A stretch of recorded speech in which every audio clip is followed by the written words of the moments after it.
بسم الله الرحمن الرحيم. نبدأ دورتنا اليوم. بسم الله الرحمن الرحيم. السلام عليكم ورحمة الله وبركاته. Waalaikumsalam warahmatullahi wabarakatuh, Ustaz. إن الحمد لله نحمده ونستعينه ونستغفره ونعوذ بالله من شرور أنفسنا وسيئات أعمالنا. من يهده الله فلا مضل له ومن يضلله فلا هادي له.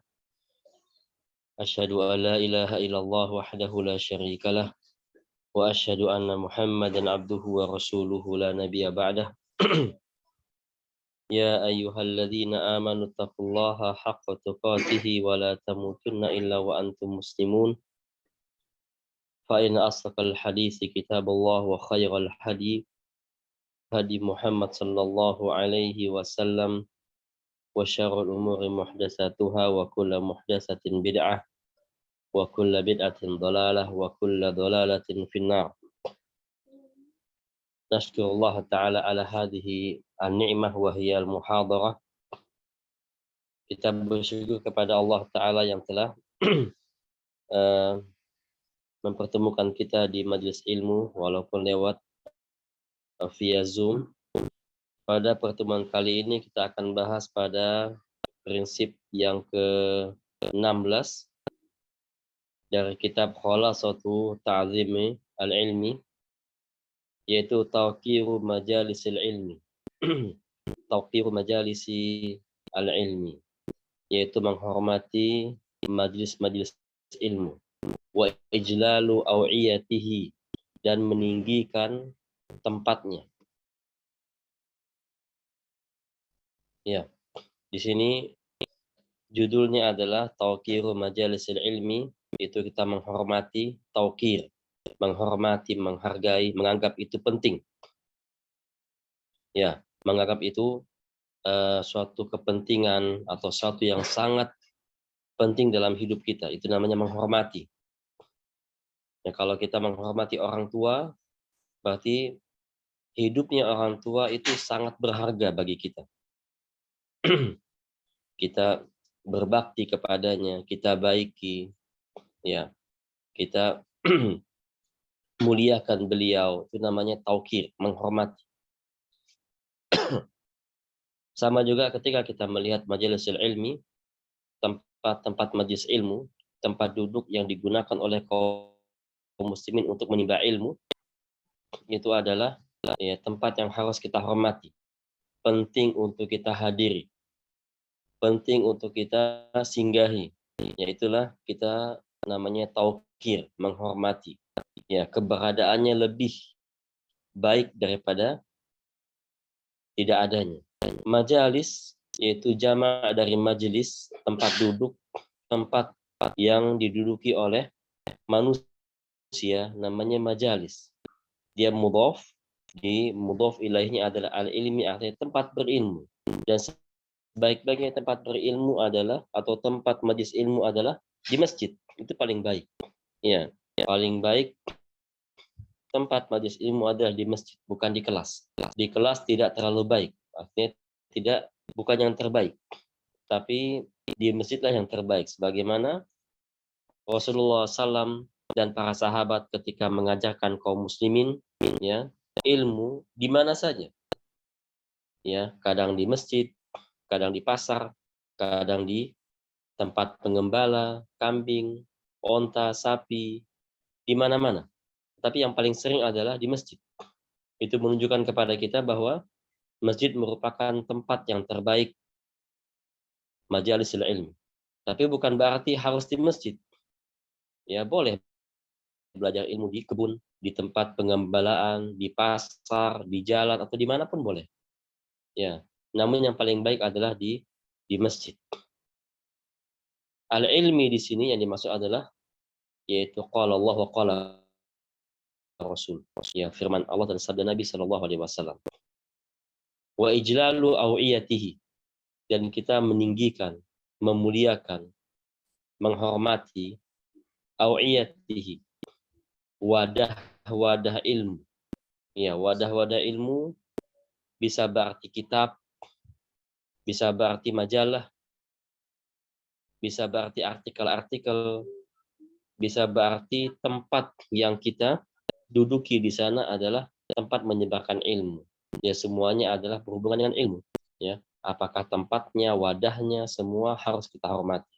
Inilah judul pada hari ini. Ya, kita mendefinisikan judul dulu atau mengartikan judul bahwa apakah tempat yang kita duduki sana yang menebarkan ilmu, mengajarkan ilmu syar'i, atau wadah-wadah ilmu berupa kitab, berupa majalah, berupa artikel-artikel, ya, itu semua termasuk juga kaset-kaset, ya, PDF-PDF seperti itu, atau video-video, rekaman-rekaman, itu juga wadah ilmu, ya, harus kita hormati, harus kita hargai, ya, harus kita tinggikan sya'an urusannya. Qala al-muallif rahimahullah, fa majalisul ulama ka majlisi al-anbiya. Insyaallah kita jelaskan ini nanti, ya. Qala Sahal bin Abdullah radhiyallahu anhu, man arada ayanzura ila majalisil anbiya falyanzur ila majalisi al-ulama. Ya.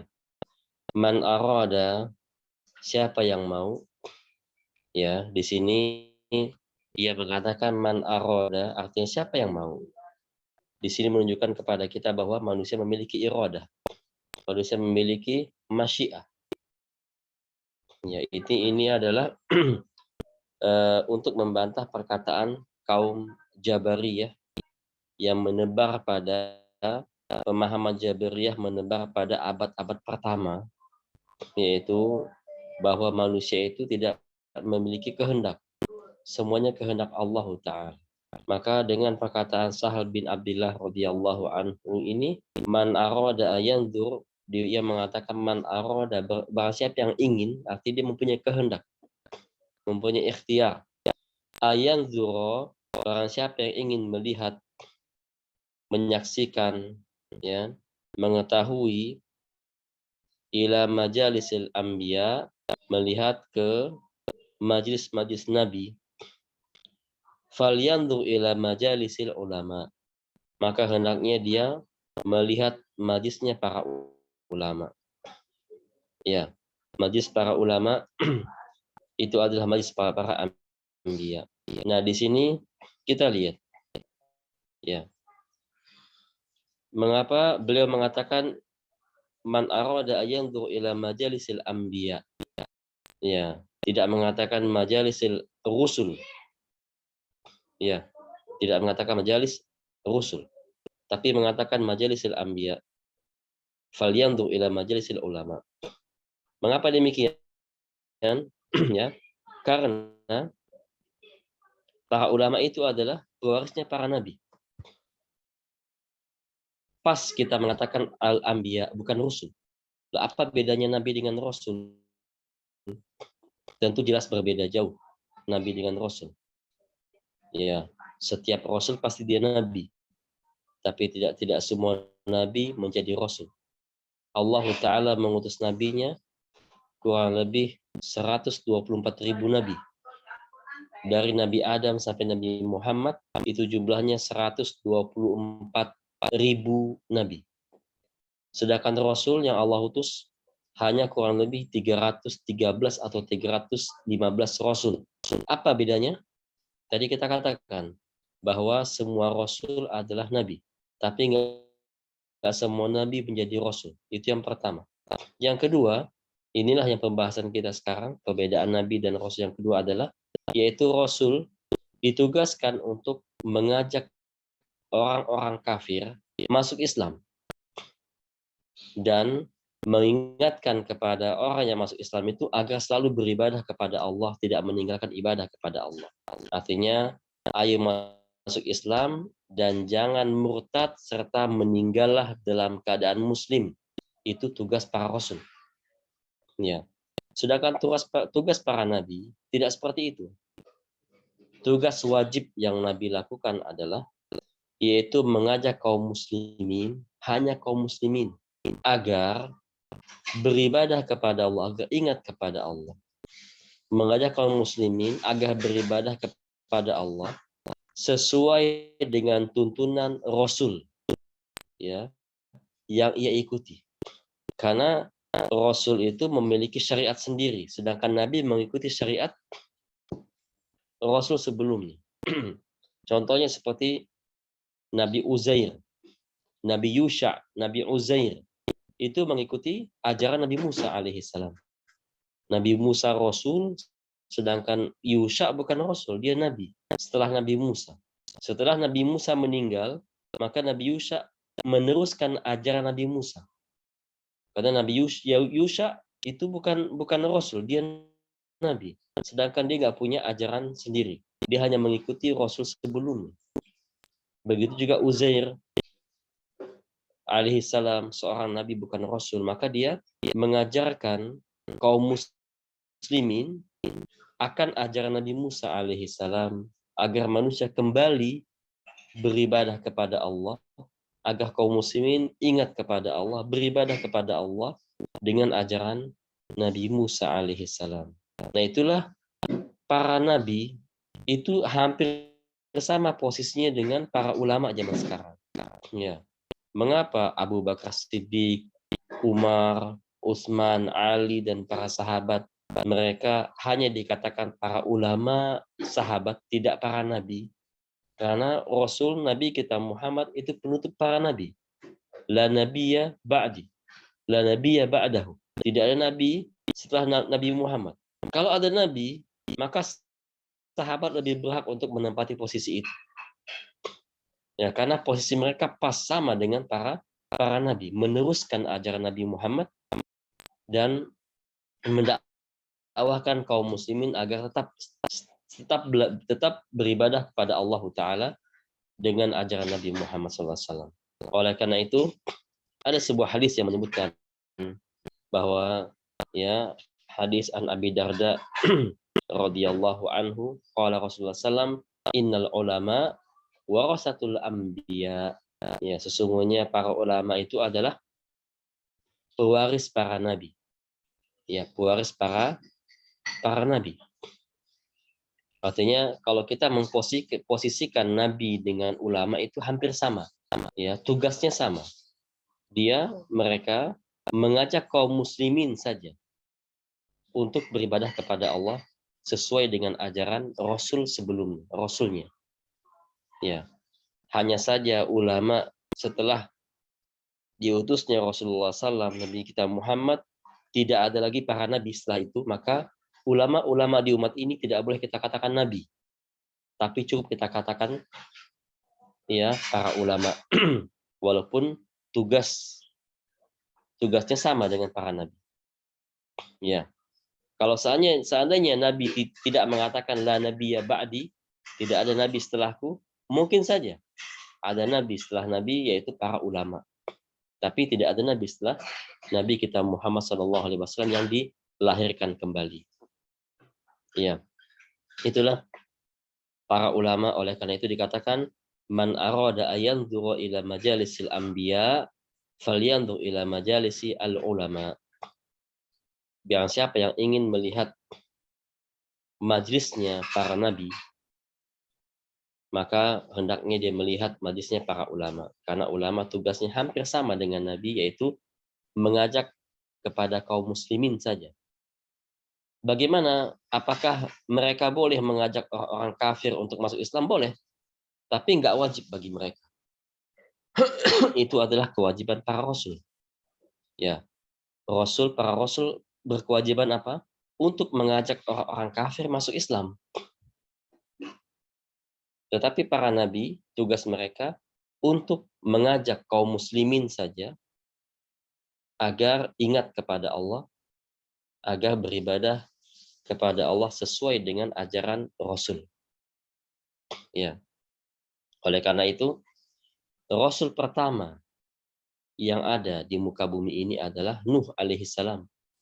Padahal Nuh itu adalah nabi keempat. Ya. Nabi pertama Adam alaihissalam. Adam bukan Rasul. Loh, kenapa Adam bukan Rasul? Karena di zaman Adam belum ada orang kafir. Ya, sehingga fungsi Rasulnya belum ada. Nabi kedua, Syeth, anaknya Nabi Adam. Anak kelimanya Nabi Adam. Setelah Qabil membunuh Habil, maka Nabi Adam dan Hawa sedih dengan kematian Habil. Maka Allah berikan hadiah kepada mereka berdua seorang anak yang disebut dengan Syeth. Artinya adalah hadiah. Maka Allah jadikan dia sebagai nabi yang kedua. Bukan Rasul. Kenapa? Karena saat itu belum ada orang kafir.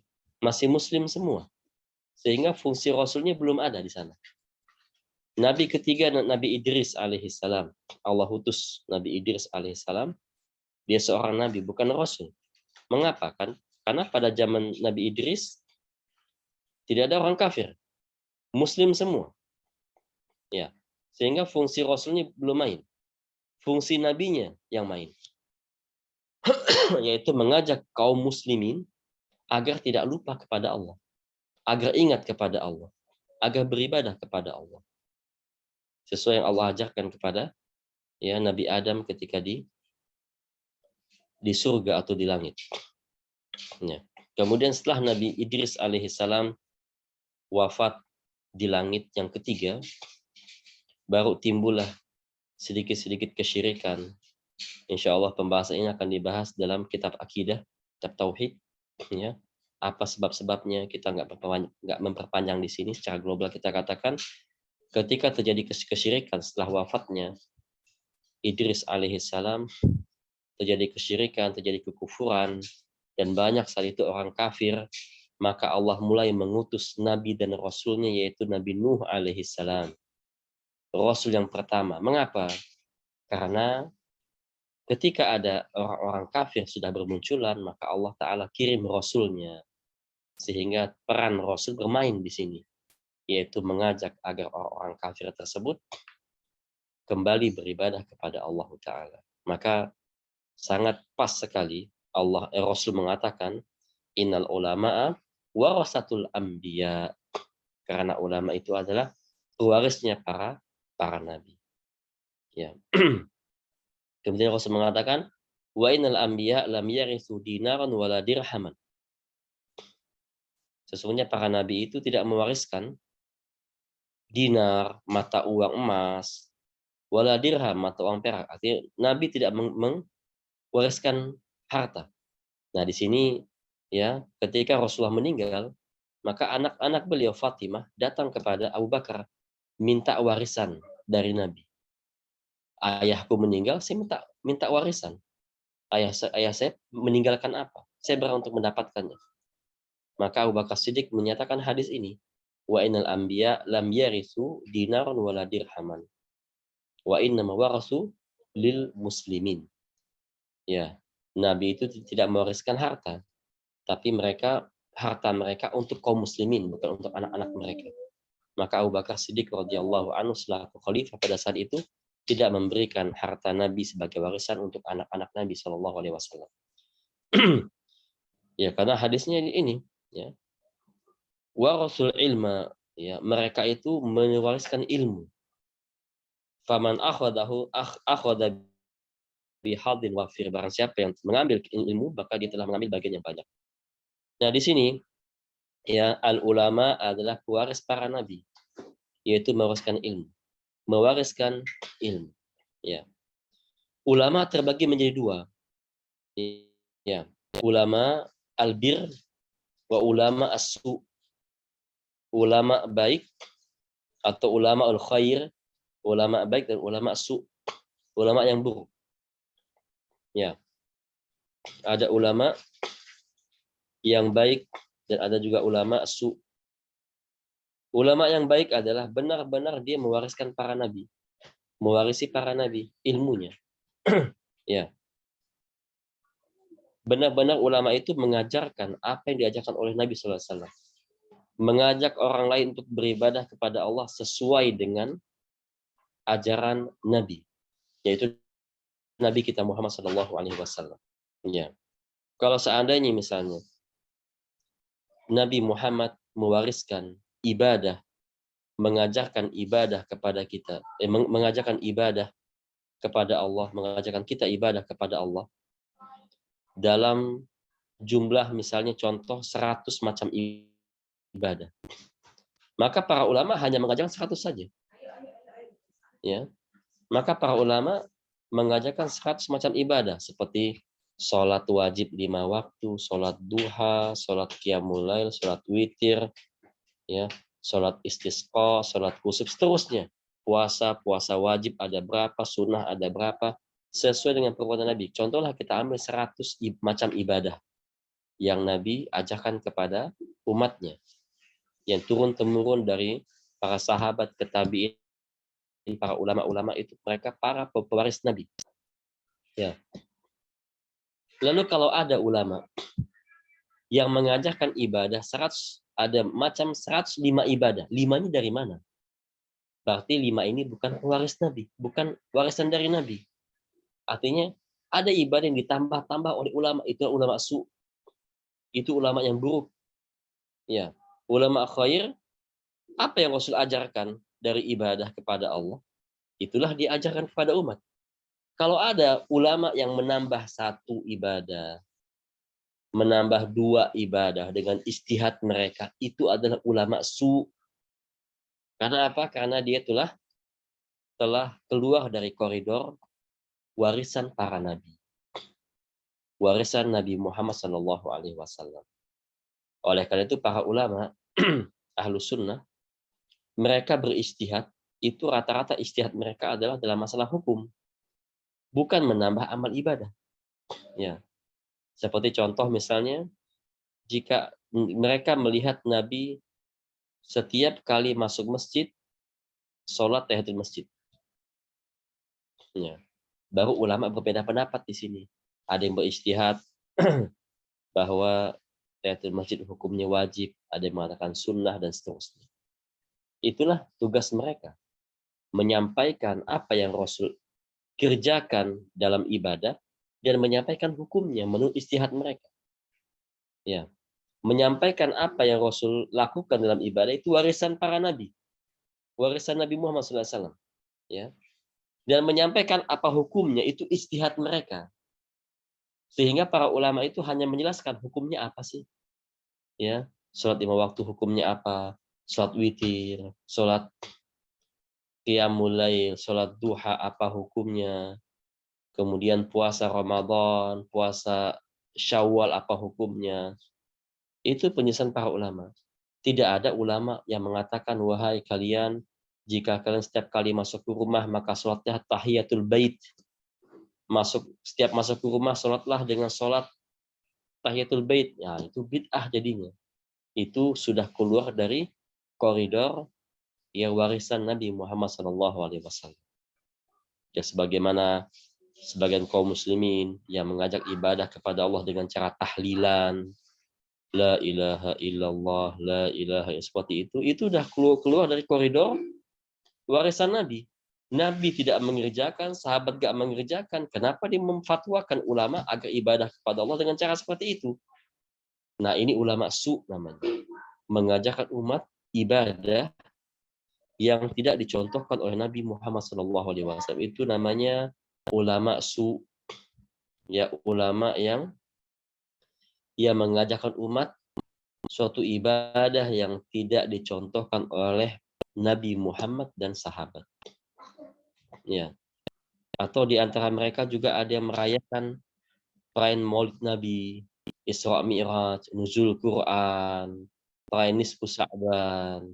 Nah, ulama-ulama seperti ini itu ulama su, ulama yang keluar dari koridor warisan Nabi Muhammad SAW. Seharusnya mereka mengajarkan apa?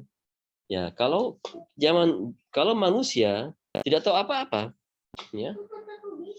Allah Ta'ala mengatakan dalam surat An-Nahl, ya, ayat 78, qala Allah Ta'ala, wallahu akhrajakum min butuni ummahatikum la ta'lamuna syai'a wa ja'alakumus sam'a wal absara wal afidah la'allakum tashkurun. Dan Allah mengeluarkan kamu dari perut ibumu dalam keadaan tidak mengetahui sesuatu pun. Ya, kita lahir nggak tahu apa-apa. nggak berilmu. Nggak ada orang yang lahir langsung berilmu. Tidak seperti dikatakan oleh orang Asy'ari, orang Sufi yang mengatakan bahwa Imam Syafi'i itu, mereka mengatakan atau sebagian mereka mengatakan Imam Syafi'i itu 2 tahun dia atau 3 tahun dia di kandungan ibunya. Ketika lahir ditanya, "Oh Imam Syafi'i, lama sekali kau di kandungan ibumu. Ada apa kau?" "Aku mengarang kitab." Kitab apa? "Ini kitab yang aku karang namanya Al-Um." Ini batil. Ini cerita batil. Al-Ghulu. Ya, Al-Ghulu. Maka dari itu setiap orang dilahirkan dari perut ibunya nggak tahu apa-apa. Lalu peran ulama lah, ya, sehingga Allah Taala memberikan kepada manusia pendengaran, penglihatan, hati, pendengaran untuk mendengar, penglihatan untuk melihat. Ini sumber hidayah manusia. Ya, sumber hidayah yang masuk dalam hati manusia itu adalah ada 2, yaitu mata dan telinga. Kalau nggak ada 2 itu, udah kayak mayat orang. Ya, udah kayak mayat. Kalau nggak ada mata, masih ada telinga, dia masih wajib menuntut ilmu dengan telinganya. Kalau orang tidak bisa mendengar, dicabut pendengarannya oleh Allah Ta'ala, tapi masih bisa melihat, dia masih wajib belajar ilmu dengan penglihatannya. Tapi kalau dua-duanya dicabut oleh Allah Ta'ala, ya, lalu bagaimana dia menimba ilmu? Uzur, orang seperti ini diuzur. Dia, ya, dia menjadi orang kafir, diuzur. Dia menjadi orang bodoh, diuzur oleh Allah Subhanahu wa taala. Karena sumber hidayahnya atau pintu hidayahnya sudah tertutup. Sudah nggak ada. Ya. Sehingga dengan pendengaran, dengan penglihatan inilah, ya, orang mendengar ilmu, melihat ilmu, sehingga Allah Ta'ala memberikan al-afidah untuk menimbang itu semua, untuk mencerna ilmu itu semua. La'allakum tashkurun. Semoga kamu bersyukur kepada Allah Ta'ala. Nah, Allah Ta'ala menciptakan manusia dalam keadaan tanpa berilmu, bodoh, ya, tidak ada ilmu. Maka peran ulama lah yang menjelaskan ilmu itu. Tetapi ingat, tidak boleh keluar dari koridor warisan Nabi Muhammad SAW. Apa saja yang Allah perintahkan, ibadah apa sih yang Allah perintahkan kepada kita, yang sudah disampaikan oleh Rasulullah kepada kita, ajarkan hal itu. Jangan nambah-nambah. Kalau ada yang nambah-nambah ibadah, apakah tahlilan, yasinan, perayaan Maulid Nabi, Isra Mi'raj, nuzul Quran, ya, kemudian ziarah kubur-kubur para kiai, para orang-orang pintar, para ulama, lah itu sudah keluar dari koridor warisan Nabi Muhammad SAW. Itulah ulama su. Ya. Ulama al-khair itu ulama yang hanya mengajarkan kepada umat ini apa yang Rasul wariskan kepada mereka. Oleh karena itu kita lihat di sini, man arada ayanzuru ila majalisil anbiya falyanzur ila majalisil ulama. Dari segi apa? Dari segi ilmu.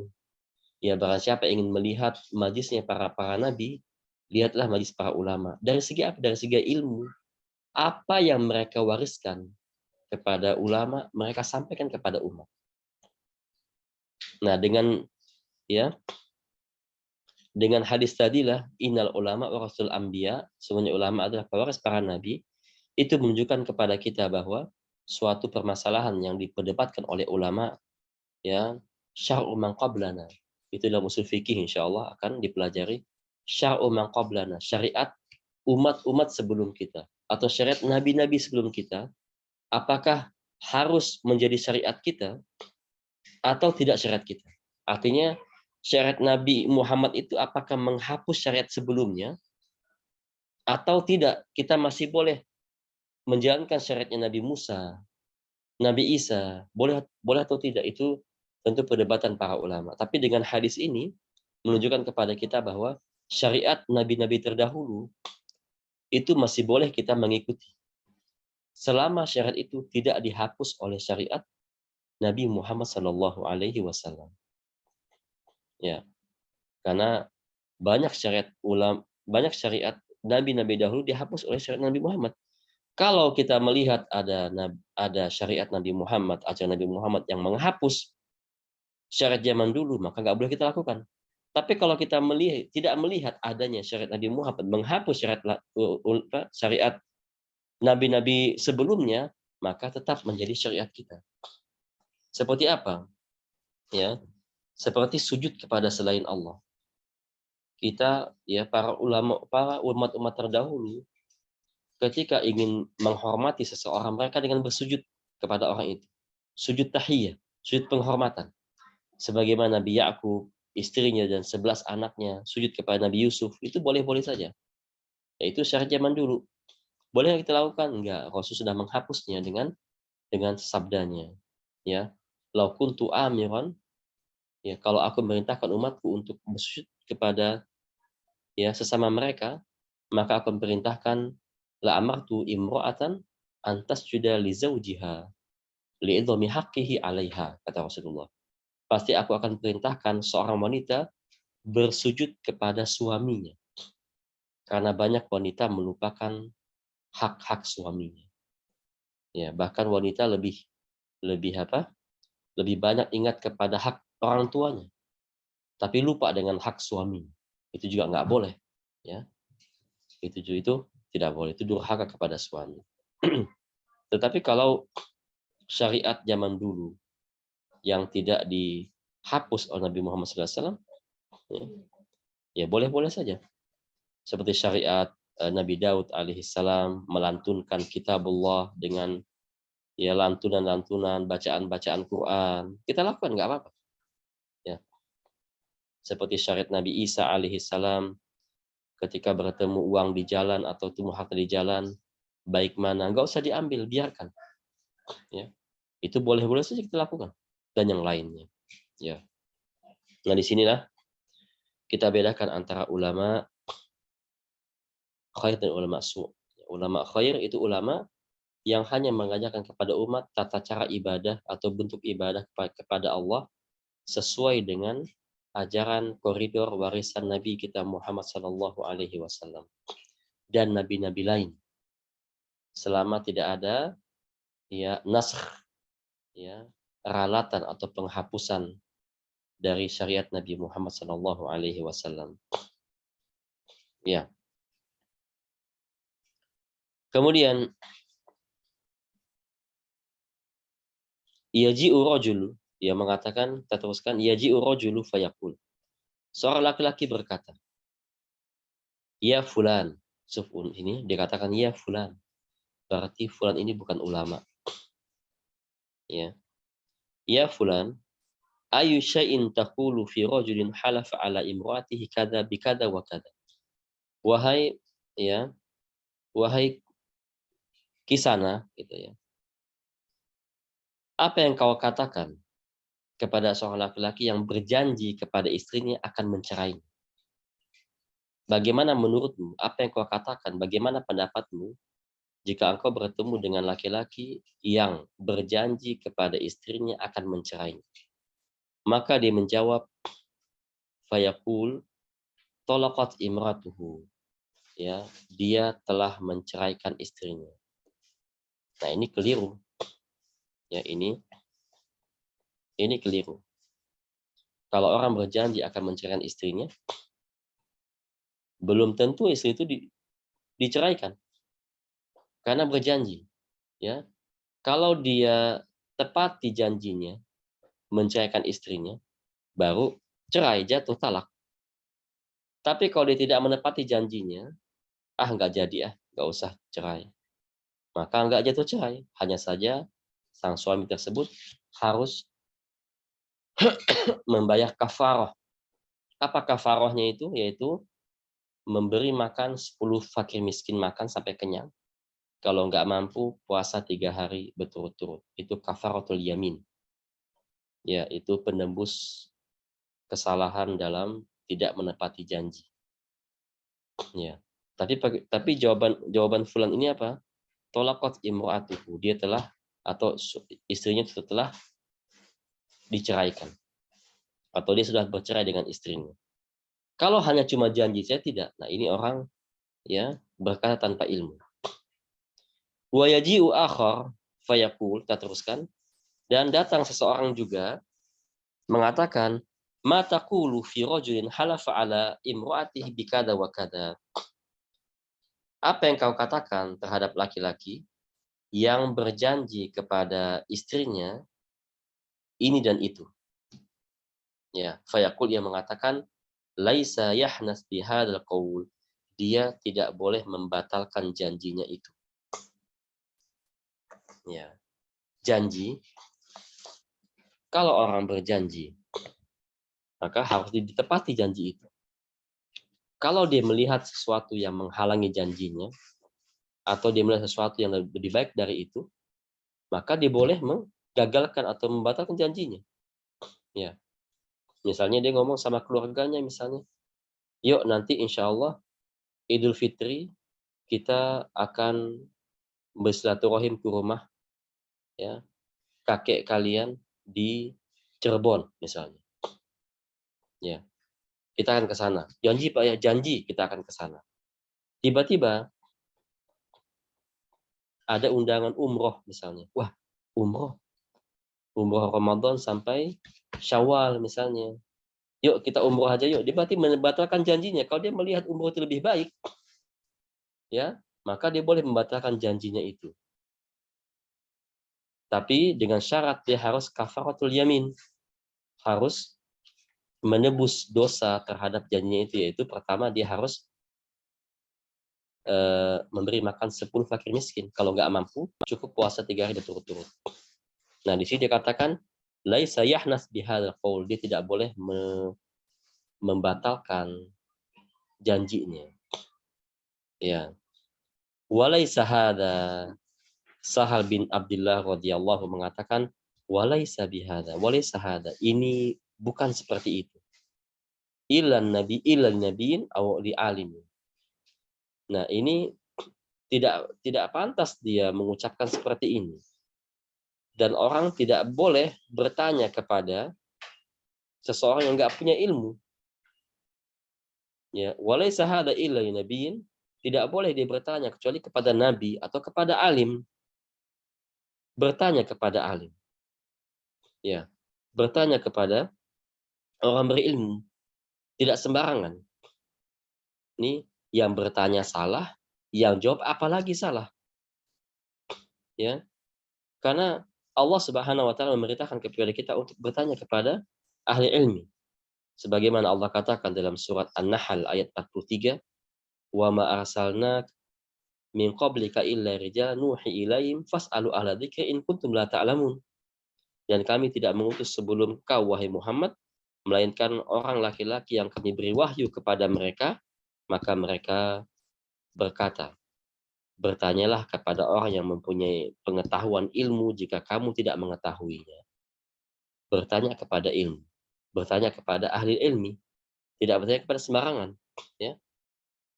Kalau ingin bertanya, lihat orangnya, apakah dia mempelajari minimal, ya ikhwah, ya, minimal dia memahami bahasa Arab. Ya, karena orang memahami bahasa Arab itu akan lebih luas keilmuan. Sebagaimana para ulama salaf mengatakan, ibda'u kama bada'an nas. Mulailah mempelajari ilmu itu sebagaimana para salaf dulu memulai belajar ilmu. Lah bagaimana mereka mulai belajar ilmu? Yaitu dengan memahami bahasa Al-Quran dan bahasa hadis. Yaitu bahasa Quran. Coba kita antum lihat. Orang puluhan tahun kajian. Ya, 10 tahun, 20 tahun, 30 tahun, 40 tahun kajian ilmu. Semua kajiannya pakai bahasa Indonesia. Puluhan tahun kajian. Udah ngolotok, udah di majelis ilmu. Tapi apa? Nggak paham bahasa Arab. Dibandingkan orang yang cuma 5 tahun belajar ilmu dengan bahasa Arab. Jauh beda. Ya. Karena apa? Karena step dia belajar ilmu itu pas. Tepat. Yaitu bahasa Arab dulu. Ya. Sebagaimana para ulama, contohnya salah satu Imam Syafi'i rahimahullahu taala. ketika ingin belajar ilmu, beliau kemana? Ke Yaman. Ngapain ke Yaman? Belajar bahasa dulu. Ya, 7 tahun di Yaman, tinggal di Yaman. Dia mempelajari bahasa-bahasa orang-orang Yaman yang asli. Ya, kemudian setelah pindah tempat lain, belajar lagi bahasa Arab yang asli. Ketika sudah belajar bahasa Arab yang asli, yang sudah dipahami oleh Imam Syafi'i bahasa Arab, ketika mendengar Al-Quran, itu dalam pemahamannya. Oh, maksudnya ini. Maksudnya itu. Inilah makna sebenarnya. Inilah dimaksud oleh Allah Subhanahu wa taala. Itulah ya, langsung dalam pemahamannya. Seperti kita katakan tadi, wa ma arsalna min qablika. Wa ma arsalna, ini uslubnya atau metode pengucapan, wa ma arsalna min qablika illa. Itu sering Allah mengucapkan seperti itu. Wa ma khalaqtul jinna wal ins illa. Nah, itu uslubnya itu adalah pengkhususan. Apa makna itu? Itu bisa kita pelajari di bahasa Arab. Arsalna, mengapa Allah Ta'ala mengatakan Rasul, utusan? Ya, tidak mengatakan apa? Mabu'us. Ya, utusan, Rasul, ya, utusan. Tidak mengatakan mabu'us. Sama juga, sama-sama utusan. Arsala yursilu, mengutus. Ba'asa yab'asu, mengutus juga. Mengapa Allah mengatakan Rasul itu sebagai Rasul, tidak mengatakan sebagai mabu'us? Ya, atau bu'us misalnya. Ya, karena Rasul itu menyampaikan surat redaksi ilmu ucapan Allah kepada umatnya. Tidak seperti utusan bu'us atau mabu'us. Ya, tidak khusus ke sana. Kalau mabu'us itu diutus untuk perang, utus negosiasi, untuk berdamai, ya. Kalau nggak damai kita perang. Tapi kalau Rasul beda. Ada redaksi Allah, firman-firman Allah akan disampaikan kepada umat. Nah, pemilihan kata-kata seperti inilah yang bisa kita pahami hanya dengan mempelajari bahasa Arab. Ya. Oleh karena itu, ya, kalau kita bertanya kepada orang, lihat orang itu berilmu, memiliki kemampuan berbahasa Arab, karena orang yang berbahasa Arab ya tinggi itu adalah orang yang luas pemahamannya dalam ilmu Al-Quran dan Sunnah. Ya. Kemudian orang tadi ya mengatakan dia telah bercerai dengan istrinya dan dia tidak boleh membatalkan sumpahnya, janjinya itu, ya, itu perkataan tanpa ilmu. Ini percontohan atau permisalan yang diucapkan oleh Sahal bin Abdullah. Maka dari itu dia mengatakan, laisa hadza. Ini bukan tugasnya dia untuk berfatwa seperti ini. Illa linabiyin, kecuali para nabi dan orang alim yang berhak untuk mengucapkan itu atau berhak untuk berfatwa seperti itu. Artinya apa? Ucapan atau jawaban fulan tadi salah. Nah, oleh karena itu tidak boleh kita menjawab suatu pertanyaan yang tanpa ilmu, sebagaimana Allah katakan dalam surat Al-Isra ayat 36. Allah berfirman, "Wala taqfu ma laysa laka bihi ilmun. Inna sam'a wal basar wal fuada kullu ulaika kana anhu mas'ula." Ya, dan janganlah kamu mengikuti sesuatu yang tidak kamu ketahui. Karena pendengaran, penglihatan dan hati nurani semua itu akan diminta pertanggungjawabannya. Lagi-lagi pendengaran, penglihatan hati ini hidayah. Kalau orang mengucapkan jawaban tanpa ilmu, itu tanggung jawab. Allah akan tanya, mata, kau pernah mendapatkan ilmu seperti ini sehingga dia mengucapkan ilmu seperti itu? Mata mengatakan tidak. Wahai telinga, kau pernah mendapatkan ilmu seperti itu sehingga berani-beraninya dia mengucapkan ilmu itu? Pendengaran tidak. Pendengaran nggak pernah dengar. Fuad, bagaimana kau dapat itu ilmu itu sehingga diucapkan oleh lisan? Fuad juga nggak tahu. Wah, nggak tahu gimana caranya. Nggak ada ilmu, itu hanya nebak-tebakan saja. Itu tanggung jawab. Ya, itu tanggung jawab semua. Yang kena 3 ini, sumber hidayah ini yang kena. Ya. Allah mengatakan inna sam'a wal basar wal fuad kullu ulaika kana anhu mas'ula. Pendengaran, penglihatan, hati nurani semua itu akan dimintai pertanggungjawabannya. Lisan ngomong ditanya 3 itu. Tangan ngomong, tangan bergerak ditanya 3 itu. Kaki melangkah ditanya 3 itu. Karena itu sumber wahyu. Ya, sumber apa? Hidayah dari Allah Ta'ala yang datang kepada manusia. Kalau ada ilmu tidak melewati 3 itu, lah bagaimana bisa dipertanggungjawabkan? Ya. Oleh karena itu, ya setiap apa yang ditanyakan kepada kita kalau nggak tahu, ya, maka kita katakan nggak tahu. Wallahu a'lam. Kalimat yang sangat gampang, yang sangat sederhana. La adri. Wallahu a'lam. Tapi susah disebutkan oleh sebagian orang. Ya. Sebagaimana perkataan Imam Sya'bi. Imam Sya'bi itu imam pada ulama-ulama salaf pada abad kedua, Imam Sya'bi. Ya. Beliau generasi dengan Imam Malik, Imam Syafi'i, ya. Dia mengatakan, ya, la adri nisful ilmi. Perkataan la adri, tidak tahu, ketika ditanya itu adalah setengahnya ilmu. Wa qala Malik, Malik mengatakan, ya, Malik sahabatnya ini, man qala la adri faqad afta.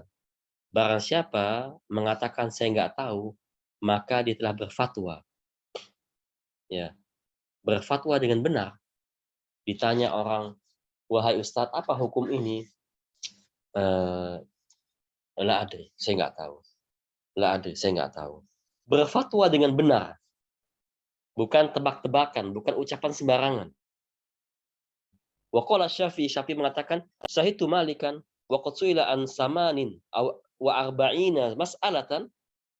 Imam Syafi'i mengatakan, saya pernah menyaksikan Imam Malik, guru saya, ditanya kurang lebih 49 pertanyaan. Ya. Faqala fi sintain wa salasin minha, dia menjawab dari 48 pertanyaan, 32 pertanyaan dijawab dengan kata la adri. Siapa orang ini? Imam Malik, imam madhab, imam. Tidak malu mengatakan la adri. Imam, ya, bukan orang biasa, bukan penuntut ilmu, imam. Nggak malu mengatakan la adri. Ditanya, la adri, nggak tahu. Coba kita lihat para ulama-ulama atau para asatidah zaman sekarang lah ya, ketika kajian-kajian, wallahi jarang mengatakan la adri. Jarang banget. Karena apa? Hubud dunia, cinta kepada dunia. Karena apa? Di mindset mereka, aduh nanti kalau saya katakan la adri, saya nggak tahu, dianggap kurang berilmu. Nanti kursi saya ini digantikan sama orang lain yang dianggap berilmu. Nah itulah mindset para ulama yang apa?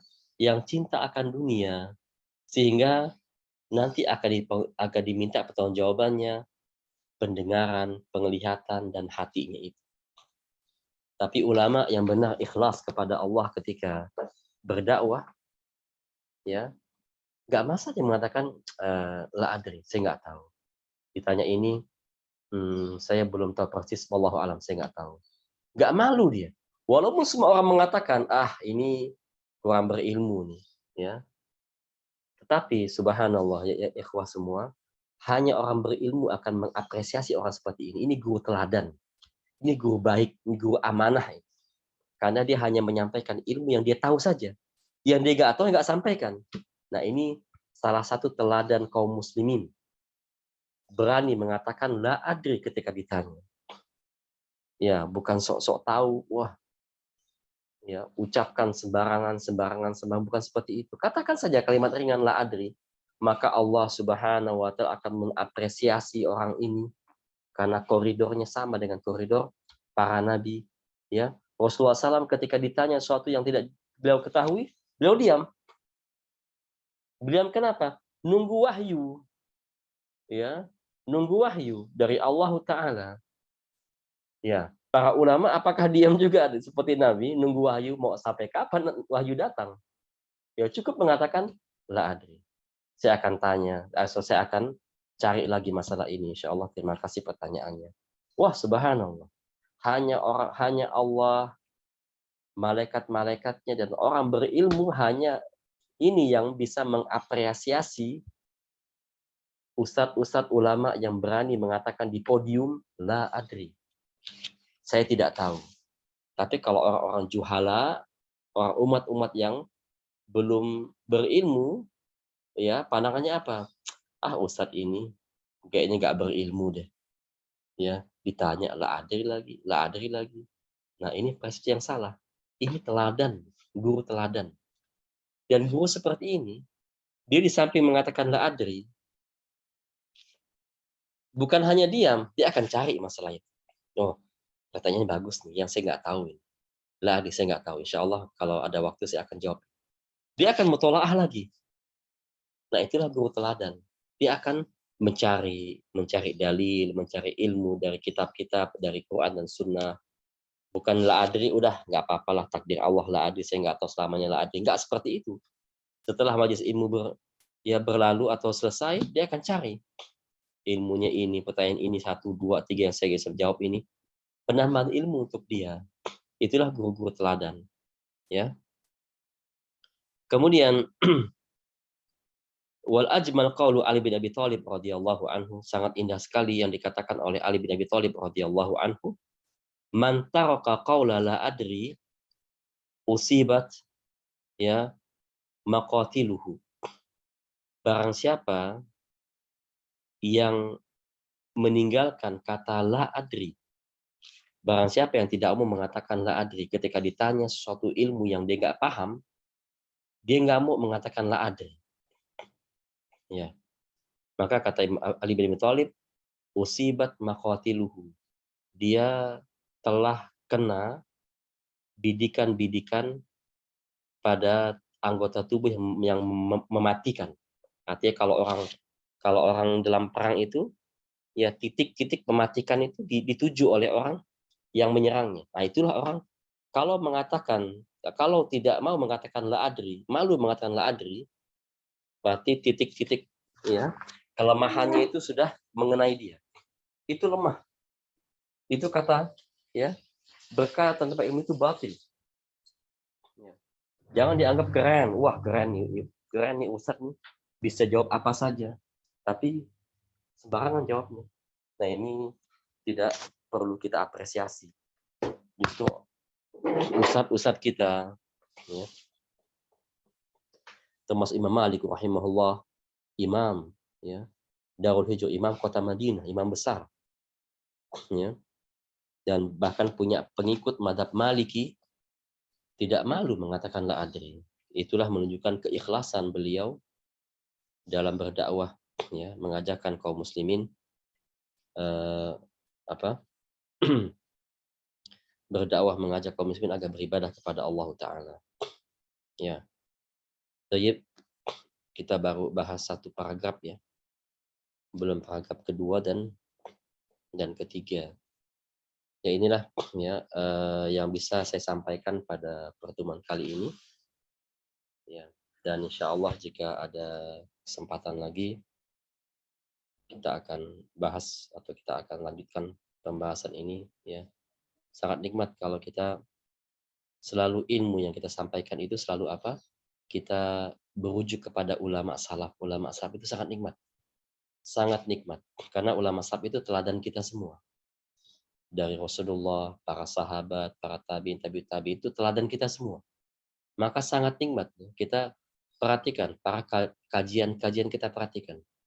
Setiap ustadz kita yang mengajarkan atau mengisi kajian selalu ya merujuk kepada ulama salaf itu sangat nikmat. Itulah nikmatnya ilmu. Merujuk kepada ulama salaf. Ya, bukan merujuk kepada ulama-ulama zaman sekarang. Ulama salaf dirujuk, setiap ada perkataan rujuk lagi ke ulama salaf, seperti itu sangat nikmat karena mereka teladan kita dan teladan ulama-ulama zaman sekarang.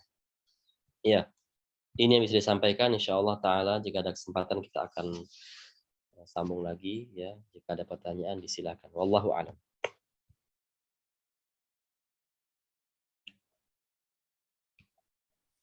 Tafadhol yang ingin bertanya bisa hidupkan mic atau tulis di kolom chat, nanti kami bacakan.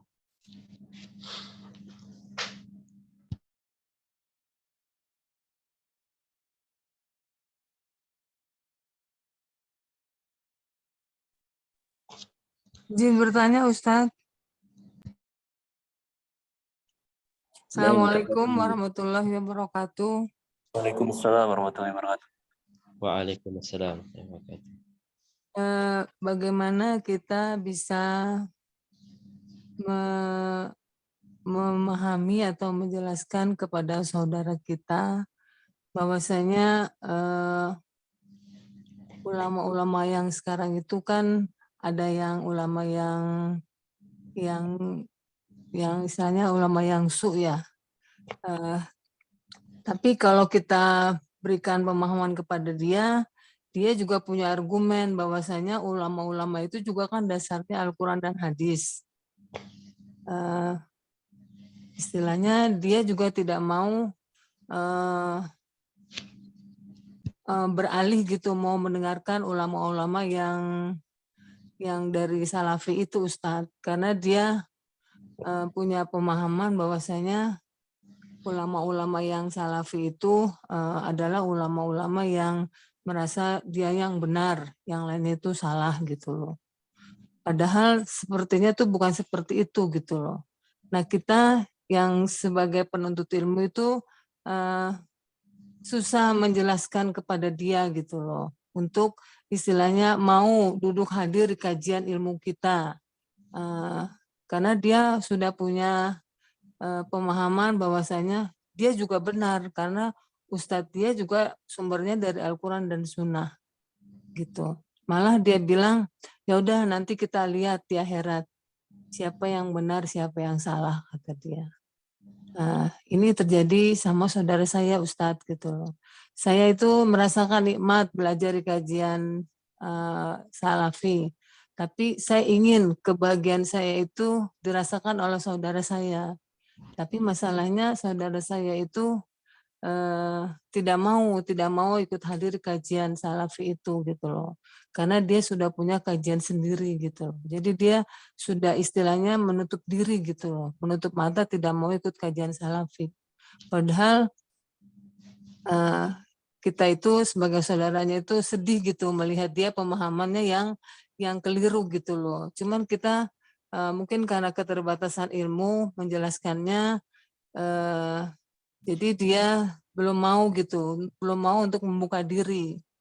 Pertanyaannya gimana gitu, padahal kita sudah doa, sudah menjelaskan gitu loh, tapi dia malah tetap gitu loh atas pendiriannya bahwa dia juga belajarnya juga itu benar gitu, nggak salah, karena dia juga dasarnya adalah Al-Quran dan Sunnah. Itu aja barangkali Ustadz yang jadi pertanyaan saya itu, apakah sikap saya ini salah gitu loh. Bagaimana sikap yang sebenarnya untuk mengajak mereka untuk bisa hadir di kajian ilmu yang diajarkan oleh Ustadz Salafi ini. Walaupun saya sudah sering gitu memberikan info lewat YouTube, lewat kajian-kajian apa itu Salafi, apa itu, cuma dia merasa jangan merasa benar sendiri, kita juga benar gitu loh. Padahal dia itu kalau mungkin ini hidayah kali Ustadz ya. Jadi ya seperti itu, ternyata hidayah itu memang Allah berikan kepada orang-orang yang barangkali mencari kebenaran. Ya, saya sedih gitu loh, saya sedih kenapa rasa nikmat saya menuntut ilmu di Salafi itu belum dirasakan sama saudara-saudara saya begitu, Ustadz. Itu saja pertanyaan saya. Billahi taufik wal hidayah. Wassalamualaikum warahmatullahi wabarakatuh. Ya, waalaikumsalam. Iya, itu namanya metode dakwah dalam Islam. Bagaimana kita mendakwahkan masyarakat yang awam, yang tidak paham dengan uh, ahlus sunnah, yang tidak paham dengan sunnah, baik Quran, sunnah, dan sunnahnya para sahabat. Nah, metode seperti ini, metode yang harus kita jalankan adalah sebagaimana metode yang dijalankan oleh Allah Subhanahu wa Ta'ala, yang diterapkan oleh Rasulullah SAW. Metode apa sih metode Allah Ta'ala yang diterapkan oleh Rasulullah SAW? Yaitu metode bagaimana kita lihat dulu Rasulullah SAW sebelum menjadi Nabi. Maka Nabi kita Muhammad itu bermuamalah baik kepada orang lain, menjadi qudwah bagi orang lain, menjaga amanah, menjaga kejujuran, ya, tidak suka lagwi, tidak suka omongan-omongan yang batil, omongan yang tidak tidak ada gunanya. Artinya jaga akhlak, jaga adab di depan masyarakat. Nah, kalau kita bisa menjaga itu sebagaimana Allah telah membuat nabinya sebelum diangkat menjadi nabi, Allah membuat atau menjadikan hambanya yang bernama Muhammad sebelum jadi nabi dan rasul. Allah sudah persiapkan akhlak dan adabnya. Nah, dengan ini Allah Ta'ala akan mempersiapkan dia sebagai nabi dan rasul. Adab, akhlak kita kepada masyarakat, kepada saudara-saudara kita. Karena kebanyakan ya, ini yang disayangkan. Kebanyakan ikhwah-ikhwah yang berpemahaman salaf, ya, emang betul dia katakan, ya, atau betul dikatakan kepada tentang sebagian ikhwah, yaitu suka merasa benar sendiri. Itu emang ya saya menyaksikan sendiri. Ya, suka merasa benar sendiri. Ya, kalau kita mendengar salaf atau kajian-kajian salaf, maka kita akan paham apa itu salaf. Tapi kalau kita mendengar perkataan orang lain tentang salafi seperti apa, kita akan menyesuaikan bahwa ikhwah-ikhwah yang saudara kita yang bermana salaf dengan kita, kenyataannya ada seperti itu. Mereka ada yang egois, ada yang mencela, ada yang merasa benar sendiri, sehingga pamor itulah merusak manhaj sebenarnya. Ya, sehingga perbuatan mereka itu bukan malah berdampak positif, malah berdampak negatif kepada mana salaf. Ya, seharusnya warisan Nabi itu kita jalankan. Sebagaimana para ulama ar-sunnah kita jalankan warisan para Nabi ini. Akhlaknya kita jaga, itu langkah pertama. Ya, dan berilmu. Ya, langkah pertama itu kita menjaga akhlak sebagaimana Allah Ta'ala membuat hambanya Nabi Muhammad ini, Nabi kita ini, berakhlak sebelum diangkat menjadi Nabi. Ketika Nabi sudah menjadi orang yang dipercaya oleh umat, oleh masyarakat pada saat itu, Allah Ta'ala utus dia sebagai Nabi dan Rasul. Ya. Artinya langkah pertama kita adalah menjaga akhlak. Kemudian kita berilmu. Paham ilmu dulu. Ya. Paham ilmu dan tidak boleh menjadi orang benar sendiri. Itu akan menjauhkan orang lain. Ya. Sebagaimana Allah katakan, "Fabima rahmatin minallahi linta lahum." Ya. Sebagaimana rahmat yang Allah berikan kepada engkau, linta lahum. Engkau bersikap lembut kepada mereka. Ya. Kalau saya Nabi Muhammad bersikap keras, mengatakan itu haram, itu bid'ah, itu ini, itu, mereka akan pergi. Ya, mereka akan pergi. Oleh karena itu berdakwah itu ya lean, dengan lembut, sebagaimana para ulama Ahlussunnah berdakwah dengan lembut, tidak boleh dengan keras. Ya, sebagaimana Nabi Musa, ya, dan Nabi Harun, Allah Ta'ala perintahkan, idhaba ya ila fir'aun faqula lahu qawlan lainan. Ya, pergilah kepada Fir'aun dan ucapkanlah kata-kata lembut kepada Fir'aun. Itu Fir'aun, orang paling rusak di muka bumi. Tapi Allah perintahkan kepada Nabi Musa dan Harun untuk berkata lembut kepada mereka. Ya, apalagi ya orang yang zaman sekarang dia masih saudara kita, walaupun tidak sejalan manhajnya dengan kita, dia lebih baik tentunya daripada Fir'aun. Tentu lebih lembut lagi kita dengan mereka. Maka kita lihat dakwah keras, ya, dakwah keras itu malah berdampak ya negatif bagi umat. Kalau kerasnya kepada murid-muridnya saja, seperti Rasul kadang keras pada sahabatnya, kadang lembut kepada orang lain, itu melihat situasi, melihat orang. Gak semuanya kita keraskan. Dan juga inilah di antara ya dampak negatif, apalagi dampak negatif kajian-kajian di videokan. Ya, karena di video itu kan yang lihat semua orang. Nah, ketika dia berdakwah di videokan, bahwa di mindset Ustadz ini, yang mendengar itu bukan orang paham mana salaf saja. Yang nggak paham banyak yang mendengarkan. Stepnya dijalankan. Jangan dianggap semuanya berpahaman salaf. Ya, artinya adab akhlak kita jaga pertama, yang kedua kita berilmu. Ya, yang ketiga celah-celah ilmu kita sampaikan kepadanya. Ketika dia lagi susah, kita sampaikan ilmu. Ketika dia lagi bingung, kita sampaikan ilmu. Ketika dia lagi ada pertanyaan yang susah dia mengerti, sampaikan ilmu. Nah, celah-celah ini kita masuki. Walaupun tidak sebesar ilmu yang dia timbal dari ulama-ulama mereka, tapi celah-celah ini kita masuki bisa.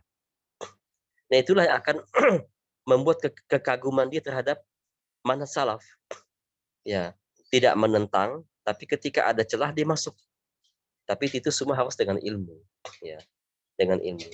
Nah, kalau tidak seperti itu, kalau misalnya saudara, kalau kita nggak berilmu misalnya, maka ada waktu-waktu luang, ya, ada waktu-waktu luang, kita ajak dia untuk membaca sebuah kitab, ya, yang ringan-ringan, yang tidak dikenal, kitab yang bertentangan dengan manhaj mereka. Kita baca, kita ajak mereka baca, kita hadiahkan kitab kepada mereka. Ya, mereka bisa membacanya. Tanya lagi, ya akhi, sudah baca belum? Timbulkan perhatian kita kepada mereka. Sudah baca belum? Kalau dari awal sudah bertentangan, susah. Ya. Kalau dari awal sudah ada pertentangan, ada perdebatan, susah. Maka kita lihat Rasulullah sebelum menjadi nabi tidak pernah bertengkar dengan umatnya, dengan orang lain.